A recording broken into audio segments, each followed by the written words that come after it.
संविधान सम्मान समारोह, और उसमें कहा राहुल गांधी ने, संविधान सम्मान समारोह में राहुल गांधी संविधान लेकर खड़े हुए, जो लोकसभा चुनाव में भी चल रहे थे, संसद में भी संविधान लेकर गए थे। पता नहीं कहाँ से एक ठुक किताब इन्होंने पतला सा लाया, नकली है वो।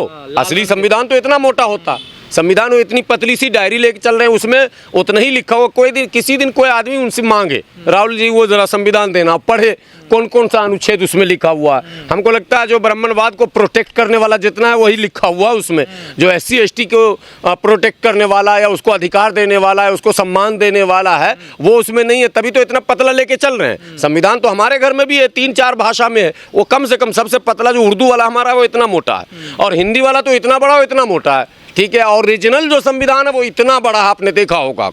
तो ये नकली संविधान लेकर जो चलते हैं नकली संविधानवादी, ये वहाँ संविधान सम्मान समारोह में भाषण दे रहे थे कि मोदी जी ने, मैंने, ये लाल वाली जो, इसने मोदी जी को झुकने पर मजबूर कर दिया। मोदी जी को झुकने पर कहाँ मजबूर किया जी? मोदी जी का तो बुलडोजर दन दनादन चल ही रहा गैर संवैधानिक, मोदी जी का तो सारा कार्यक्रम चल ही रहा गैर संवैधानिक, योगी जी का चल ही रहा, मोहन यादव का चल ही रहा, सब तो चल ही रहा। आपने इस संविधान की आड़ में अल्पसंख्यकों के सम्मान को झुकाया, आपने इस संविधान की आड़ में दलितों के सम्मान को झुकाया, आपने इस संविधान की आड़ में आदिवासियों के सम्मान को झुकाया है। इसलिए राहुल गांधी और कांग्रेस, देखिए साहब कांशीराम कहते थे, बहुत ध्यान से सुनेंगे SC ST के लोग, एक है नागनाथ और एक है सांपनाथ, हमेशा कहते थे। और साहब कांशीराम ने ऑन रिकॉर्ड 50 बार ये बात कही है कि पहले कांग्रेस का मिटना ज़रूरी है।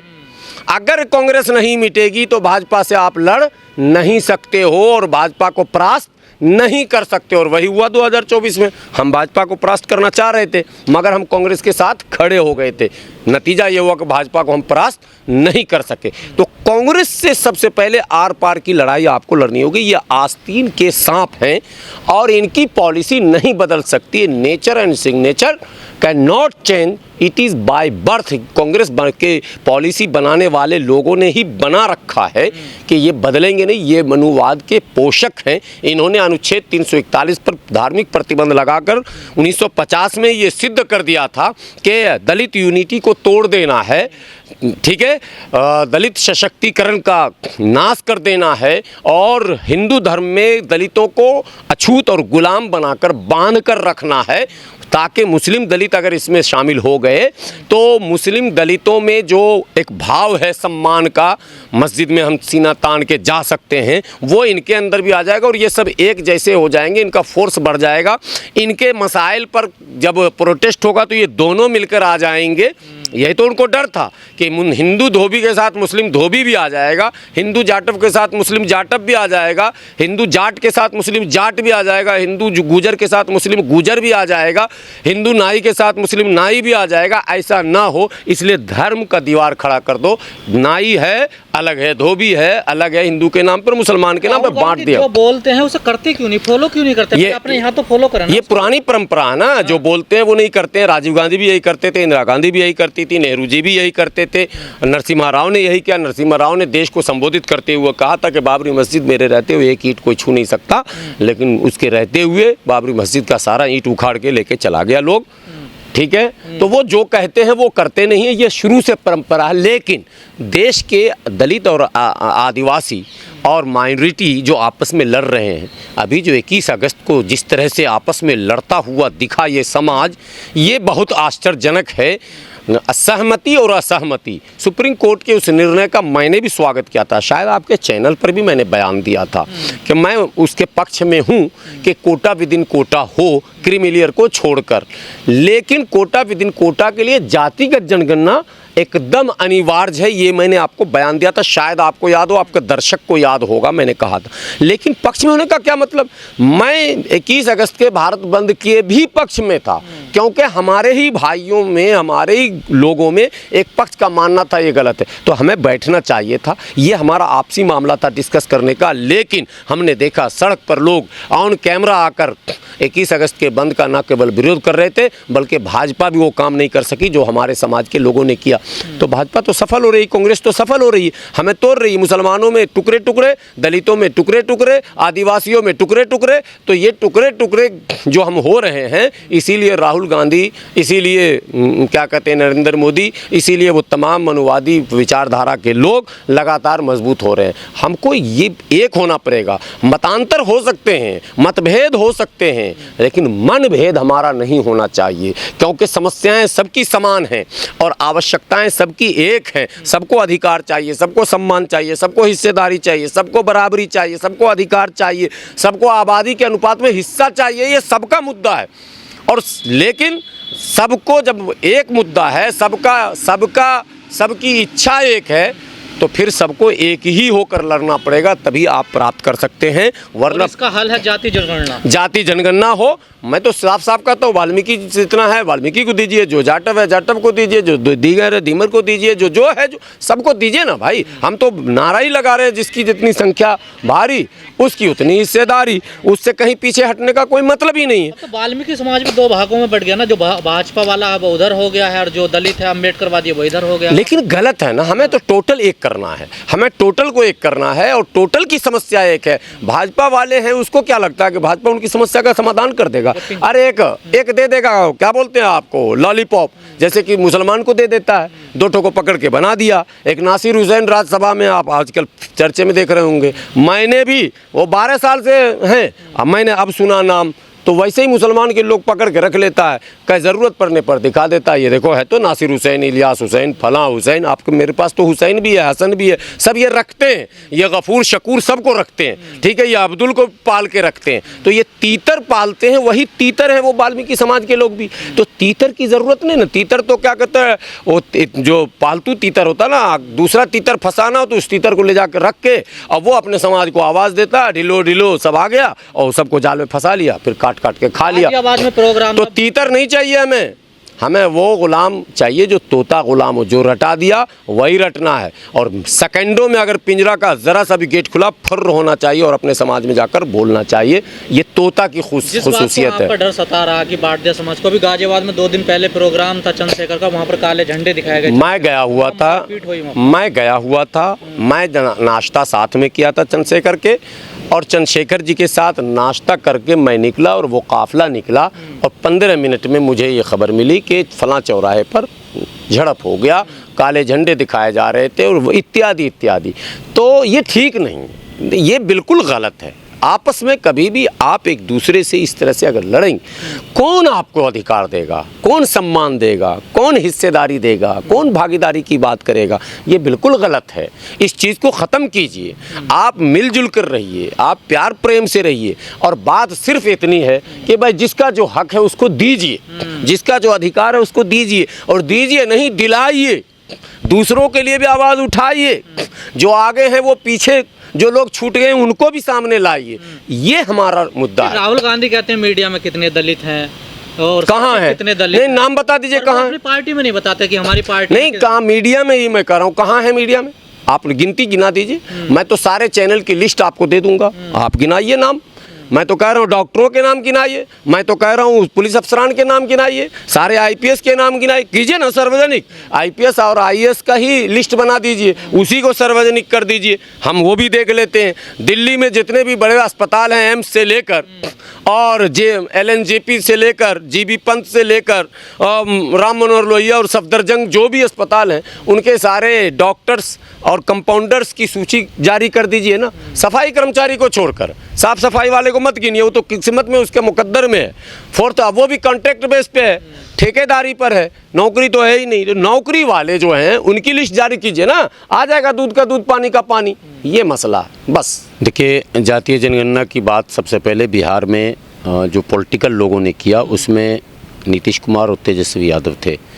इन दोनों ने बात की और काम किया। नीतीश कुमार ने जातीय जनगणना करवाया और करवा कर उसे सार्वजनिक करके दिखा दिया कि दिन क्या है, रात क्या है, किसकी क्या जनसंख्या है। हिंदुओं में भी, मुसलमानों में भी, सिखों में भी, जो भी धर्म के लोग बिहार में रहते हैं, सब का पूरा डेटा लाकर सार्वजनिक कर दिया गया। और केवल जातिगत जनगणना करा के सार्वजनिक नहीं किया नीतीश कुमार ने, बल्कि नीतीश कुमार ने उससे संबंधित पॉलिसियों का भी ऐलान किया कि भाई जब डेटा सामने आया है तो इसके अनुसार आरक्षण का कोटा भी बढ़ना चाहिए। सो आपको पता है कि 65% आरक्षण की बात नीतीश कुमार जी ने की थी, जिसको वहाँ फिर हाई कोर्ट ने स्टे किया। जातिगत जनगणना को भी हाई कोर्ट ने रोका था, बाद में सुप्रीम कोर्ट से मिला अनुमति। अब उसके बाद लोकसभा चुनाव में चूँकि जातिगत जनगणना एक मुद्दा था, कई संगठनों ने इस पर बड़ा काम कर रखा है और कई संगठनों ने इसमें ज़ोरदार ढंग से आवाज़ उठाई है, तो कांग्रेस को ये लगा कि हमारे पास चूँकि हिंदुत्व को काउंटर करने के लिए बहुत सारी चीज़ें हमारे पास नहीं है, तो कांग्रेस ने भी इंडिया गठबंधन बनाने के बाद अपने उस मैनिफेस्टो में, भाषण में जातिगत जनगणना को रखा। आपको याद होगा राहुल गांधी हर मंचों से कहते थे कि जातिगत जनगणना कराएंगे, और सदन जो अभी चल रहा था उसमें भी राहुल गांधी ने कई बार इस मुद्दे को उठाया कि आप कुछ भी कह लो, कुछ भी कर लो, हम तो ये काम करा कर रहेंगे, ये वगैरह। अभी उसके बाद सदन के बाद भी कई कार्यक्रमों में राहुल गांधी ने ये बात कही। सवाल ये पैदा होता है कि जब राज्य सरकारों को ये अधिकार प्राप्त है कि वो जनगणना अपने स्तर से भी करा सकती है, जो कि बिहार ने करवाया, तो सवाल नंबर 1, कांग्रेस शासित राज्यों में जातिगत जनगणना क्यों नहीं करवा रहे राहुल गांधी? कर्नाटक में उनकी सरकार, हिमाचल में उनकी सरकार, और 2-3 राज्य और हैं जहां उनकी सरकार है, और कहीं गठबंधन में वो हैं। तो जहां कहीं भी उनकी चल रही है वहां तो उनको करवा के ये संदेश देना चाहिए था कि हम इसके पक्ष में हैं। दूसरा सवाल है कि 2011 से अब हम लोग 24 में आ गए। 2011 में भी जातिगत जनगणना हो चुका है, ये आपको बता दूं। हाँ, लेकिन उस जनगणना को ही सार्वजनिक नहीं किया गया। 1919 के बाद आज तक जातिगत जनगणना को सार्वजनिक नहीं किया गया, सिवाय बिहार के जनगणना के।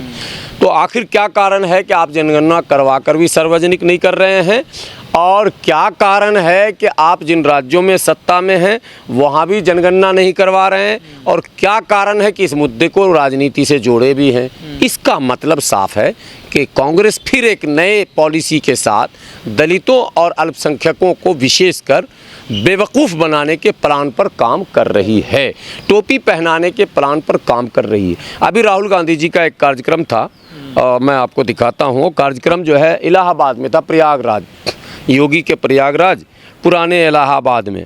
राहुल गांधी जी उस कार्यक्रम में पहुँचे हुए थे, और उस कार्यक्रम में राहुल गांधी जी को ये लगता है डिलीट हो गया है, क्या हो गया है, जो रिसीव करने पहुंचे थे, जो लोग रिसीव करने, मैंने पूरा नाम उसको लिख रखा था, वो डिलीट हो गया है। उसमें जितने लोग थे रिसीव करने से लेकर मंच संचालन से लेकर मंच चलाने से लेकर तमाम व्यवस्था में, वो टोटल पांडे, दुबे, चौबे, छब्बे और अजय राय, तो टोटल ब्राह्मण थे। उनके संगठन में जितने लोग जिनकी नियुक्तियां हो रही हैं लगातार, वो टोटल अपर कास्ट लोगों की हो रही हैं। उनके 99 सांसद जो हैं, जिसमें अधिकांश वोट अल्पसंख्यकों का है, उसमें भी संख्या आज भी अपर कास्ट का ज़्यादा है। राज्यसभा में जो नियुक्तियां उनकी हो रही हैं, पदों पर जो नियुक्तियां हो रही हैं, उस सब में अधिकांश अपर कास्ट हो रहे हैं। जब जातिगत जनगणना की बात आप करते हैं तो आपको भागीदारी की भी बात करनी होगी, और अगर जनगणना नहीं हो पाता, केंद्र सरकार अड़ी हुई है, तो आप अपने संगठन में आबादी के अनुपात में, जनगणना हो या नहीं हो, दुनिया जानती है कि 90 और 10 का मसला है। आज से बहुत पहले बिहार की धरती से कुशवाहा जी ने ये बयान दिया था, जिनकी हत्या कर दी, जगदेव जी की बात कर रहा हूँ, बाबू जगदेव प्रसाद की, कि 100 में 90 शोषित है, 90 भाग हमारा है। तो 90 और 10 का पहले से चल रहा, 85-15 का भी आपको पता है, नारा लगा हुआ, बोल 85 जयमूल निवासी। तो 85% कम से कम ओबीसी, एससी और एसटी को आप संगठन में और टिकटों में और पदों पर और मंत्रिमंडल में, कम से कम ये तो आपके हाथ में है। जहां आपकी सरकार है वहां राज्य सरकार की नौकरियां तो आपके हाथ में हैं।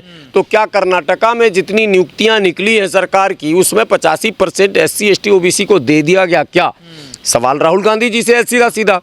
क्या कर्नाटका के मंत्रिमंडल में 85% एससी, एसटी, ओबीसी हैं क्या? अगर नहीं है तो इसका मतलब आपका ये सारा शगुफा है। जैसे मोदी जी का जुमला है, वैसे राहुल जी का ये जुमला है, और कुछ भी नहीं। राहुल गांधी का दोहरा चेहरा ऐसा क्यों है? दोहरा चेहरा तो ब्राह्मणवाद का रहा ही है, बहुत, ये तो शुरू से रहा। आज की घटना तो है नहीं। आप देखो कि बुलडोजर चल गया शहजाद अली पे, वो कांग्रेस का नेता है, कांग्रेस का उपाध्यक्ष है छतरपुर का, और उसका भाई क्या कहते हैं काउंसलर है वहाँ का, पार्षद है। तो और कांग्रेस परिवार के साथ ये घटना घटी, और राहुल गांधी जो है रैली और धरना में व्यस्त हैं। राहुल गांधी को वहाँ जाना चाहिए। दिग्गी राजा जो दिग्विजय सिंह बात बात पर ट्वीट करने वाले, बयान देने वाले, विवादित बयान देने वाले, वो नहीं बोल पा रहे हैं। तो दोहरा चेहरा तो है। अल्पसंख्यकों के मामले में दोहरा चेहरा, दलितों के मामले में दोहरा चेहरा, आदिवासियों के मामले में दोहरा चेहरा। अगर दोहरा चेहरा ना होता तो इतनी बड़ी घटना जो बस्तर में घटी, जो विद्याचरण शुक्ल इत्यादि को नक्सलियों ने उड़ाया, टोटल कांग्रेस के नेता थे, तो कांग्रेस से नक्सलियों को क्यों परेशानी थी?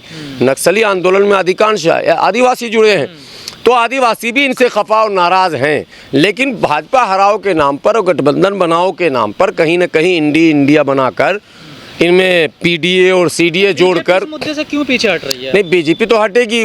देखिए बीजेपी बहुत कम, उसकी गलती छोटी है, क्योंकि वो तो खुला बोल रहा है ना भाई। उसका तो मनुवाद, हिंदू राष्ट्र, उसके कई नेता ने बयान दिया संविधान मिटाएंगे, हटाएंगे, खुलकर बयान दिया, छुपकर नहीं दिया। कैमरे के सामने आकर कहा 400 पार आने दो, इस बार संविधान मिटा देंगे, बोला ना हेगड़े ने। तो उनके नेता जो है गिरिराज सिंह बोलते ही रहते हैं, हिंदू राष्ट्र की बात करते रहते हैं। इसलिए जो खुलकर बोल रहा है उसको आप कटघरे में मत लाइए।